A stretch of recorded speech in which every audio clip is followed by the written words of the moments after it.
partes de la computadora y periféricos.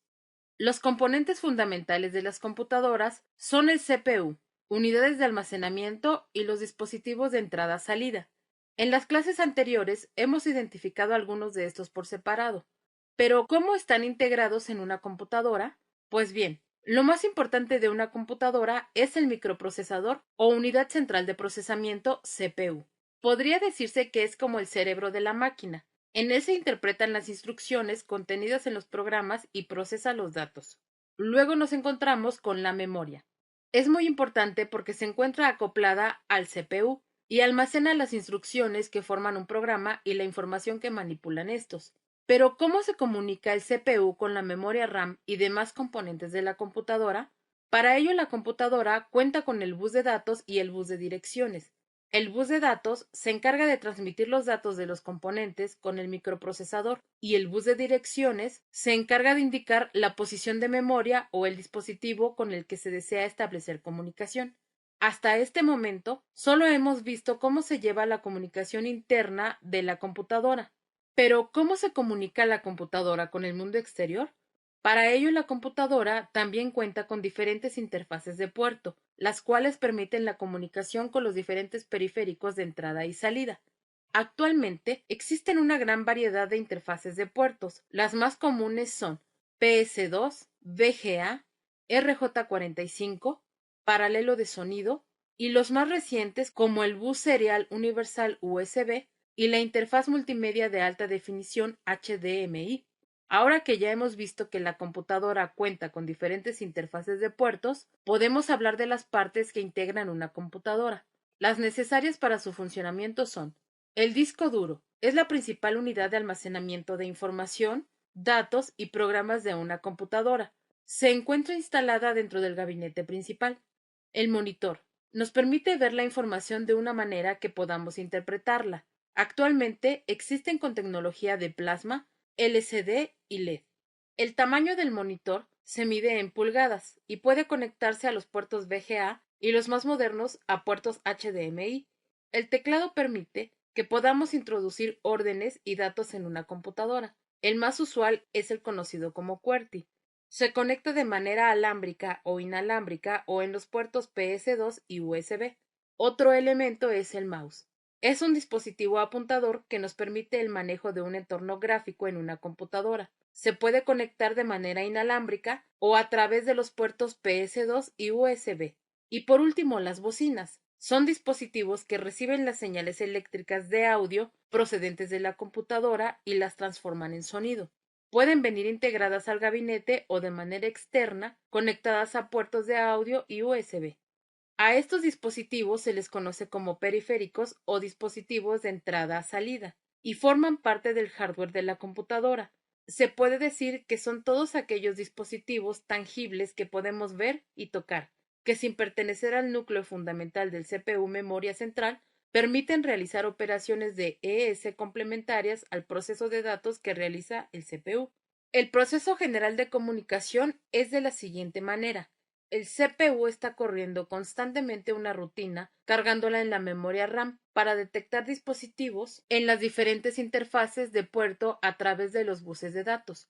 Una vez que detectan algún dispositivo conectado, entra en comunicación con él por medio de los buses de direcciones y la interfaz de puerto. Si es un dispositivo de salida, envía los datos requeridos. Por otro lado, si se trata de un dispositivo de entrada, el CPU recibe las instrucciones por medio del bus de datos, la procesa y envía la información resultante nuevamente a algún dispositivo conectado a su interfaz de puerto. Ahora veremos cómo se lleva a cabo el proceso de comunicación de algunos dispositivos. El teclado está compuesto por un microcontrolador y una matriz de contactos. La matriz de contactos es una red de circuitos colocados individualmente debajo de cada tecla. Al presionar una tecla, cierran el circuito generando una corriente eléctrica que llega hasta el microcontrolador, la cual sirve para generar un código de barrido. Estos códigos de barrido son enviados de forma serial hacia la interfaz de puertos y es recibido por un microcontrolador conocido como BIOS de teclado, el cual se encarga de realizar la codificación del código de barrido a binario, de acuerdo a la correspondiente de la tabla de caracteres o códigos ASCII. Además, genera una interrupción por hardware enviando el resultado del código en binario al CPU. El CPU manda instrucción de almacenarlo en memoria RAM, finalmente lo envía a la pantalla. El mouse funciona de la siguiente manera. Al mover el mouse se activa el LED, enviando luz a través del prisma hasta impactar en la superficie en donde se desplaza el mouse. Parte de esta luz es reflejada y capturada por la lente del sensor CMOS de la cámara, que toma aproximadamente unas 1500 imágenes por segundo. Este sensor envía cada imagen a un procesador digital de señales DSP para que las analice. El DSP es un software de procesamiento digital de imagen en tiempo real que opera 18 millones de instrucciones por segundo. Es capaz de detectar patrones en las imágenes y ver cómo estos patrones se movieron con respecto a la última imagen. Estos patrones de información son enviados a la interfaz de puerto, solicitando al CPU que interrumpa el programa con ejecución y a través de la memoria RAM pasa a ejecutar la subrutina mouse driver para realizar el cálculo de velocidad, posición del cursor y clics, enviando las coordenadas correspondientes al monitor. Para enviar las imágenes a la pantalla de la computadora, realiza lo siguiente. El CPU procesa la información que será presentada en la pantalla, auxiliándose de la memoria RAM. De ahí le envía una tarjeta de video, que puede ser un chip incorporado en la interfaz de puertos o incorporado a la placa base de la computadora. También puede ser una tarjeta de video externa conectada a algún puerto de expansión. Esta tarjeta procesa nuevamente los datos provenientes del CPU en la GPU, unidad de procesamiento gráfico, para controlar el número de píxeles y la cantidad de colores para generar las imágenes de acuerdo a la capacidad del monitor, a través de cálculos de coma flotante, y los transforma en información comprensible en un dispositivo de salida, como un monitor o televisor. Estos nuevos datos pasan al conversor RAMDAC, donde se realiza la conversión de señales digitales a señales análogas en caso de utilizar un monitor VGA. Los monitores de señal digital no requieren la conversión analógica. Si se trata de una tarjeta de video externa, en el chip de video GPU se encarga de realizar todos los cálculos para crear las imágenes, dejando al CPU realizar otras funciones. Una vez que han sido procesadas las señales en la tarjeta de video, son enviadas al monitor o pantalla. Tanto los monitores de LED y LCD, el funcionamiento es el mismo. Ambos están formados por varias capas. La única diferencia es la mayor o menor cantidad de luz a través de ellas. Las capas son las siguientes. Capa 1. Es la capa más alejada al ver el monitor de frente y se conoce como el backlight. Se encarga de añadir una fuente de luz. En ella se mejora el contraste y la visibilidad de las imágenes. En monitores LCD usamos una lámpara de halógeno. En el caso de los LED, son diodos LED. Capa 2. La segunda capa es un filtro polarizado que solo deja pasar la luz polarizada 90 grados. Capa 3. En esta capa se encuentra el cristal líquido o los diodos de LED. Su característica más importante es que son capaces de cambiar sus propiedades según se le aplique un determinado voltaje y funciona como un filtro polarizado controlado por electricidad. Capa 4. Se pone una capa que filtra el color, es decir, convertimos la luz blanca en otro color, a través de varios cristales pintados para la creación de colores complejos. Por cada píxel se ponen 3 de estos subpíxeles, uno rojo, otro verde y otro azul. Al estar tan pegados, el ojo humano no es capaz de distinguirlos. Por ejemplo, la tarjeta gráfica le dice al monitor que en tal píxel tiene que poner un 10% de verde, un 20% de rojo y un 10% de azul. De esta forma, se controla perfectamente el color que se crea. Capa 5. Es un filtro polarizado que solo deja pasar la luz polarizada. Permite el paso de luz de forma horizontal. Capa 6. La luz que atraviesa la pantalla permite ver los subpíxeles cuadrados iluminados, formando la imagen de acuerdo a la luz permitida por el filtro. Si el subpíxel se oscurece, es porque no le llega ninguna luz y por lo tanto no se requiere para formar la imagen.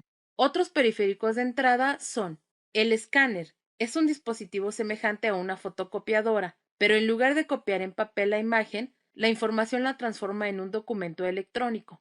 El micrófono, el cual sirve para grabar sonidos de cualquier lugar o elemento. Se utiliza para llevar conversaciones en Internet o para grabaciones de audio. Cámara web. Sirve para capturar imágenes. Se utiliza para transmitir imágenes a través de Internet hacia otras computadoras de forma privada. Joystick. Sirve para mandar instrucciones a la computadora sin usar teclado ni mouse. Se utiliza para jugar videojuegos en la computadora. En cuanto a los periféricos de salida, tenemos a la impresora. Permite producir una gama de textos o gráficos de documentos en formato electrónico, imprimiéndolos normalmente en papel, utilizando cartuchos de tinta o tecnología láser. Pueden conectarse a puertos de interfaz Ethernet, USB o de manera inalámbrica. Bocinas y auriculares. Se utilizan para escuchar el sonido reproducido en la computadora. Cañón o proyector. Es un dispositivo que se conecta al puerto VGA o HDMI de la computadora. Recibe una señal de video y la proyecta en un área de proyección, usando un sistema de lentes, permitiendo así mostrar imágenes fijas o en movimiento. Existen también algunos periféricos que pueden funcionar como dispositivos de entrada-salida. Algunos son reproductores de MP3 y tabletas electrónicas multifuncionales, los cuales tienen integrado a la impresora, el escáner y fotocopiadora, reproductor de CD-ROM, cámaras fotográficas y de video, unidades de almacenamiento como discos duros externos y USB, etc. Otra parte fundamental de la computadora que no podemos dejar de mencionar es el software. El software es la parte intangible de la computadora, es decir, que no podemos ver ni tocar, pero sabemos que existe. Es cada uno de los programas que se utiliza para dirigir la operación de la computadora por medio de la memoria. El software indica a la computadora o al hardware en qué secuencia y bajo qué lógica hay que hacer los cálculos y las manipulaciones de datos que se introducen. El análisis que se realiza dentro de la computadora al trabajar con un software es como sigue. El CPU manda instrucción de buscar programa en disco duro. Al encontrarlo lo envía a través del bus de datos a la memoria RAM. El CPU procesa la información tanto del programa cargado en memoria como de los diferentes periféricos y toma decisiones. El software básicamente se divide en tres. De sistema. El objetivo de este tipo de software es controlar los componentes de la computadora y características internas de memoria, discos, puertos y dispositivos de comunicaciones, impresoras, pantallas, teclados, etc. El software de sistema además ofrece adecuadas interfaces de alto nivel, controlador, herramientas y utilidades de apoyo que permitan el mantenimiento del sistema. Incluye, entre otros, sistemas operativos y controladores de dispositivos o drivers. De desarrollo. Son herramientas que permiten al programador desarrollar programas informáticos como compiladores, depuradores, etc. Y de aplicación. Es aquel que permite a los usuarios llevar a cabo una o varias tareas específicas como procesadores de texto, hojas de cálculo, videojuegos, etc.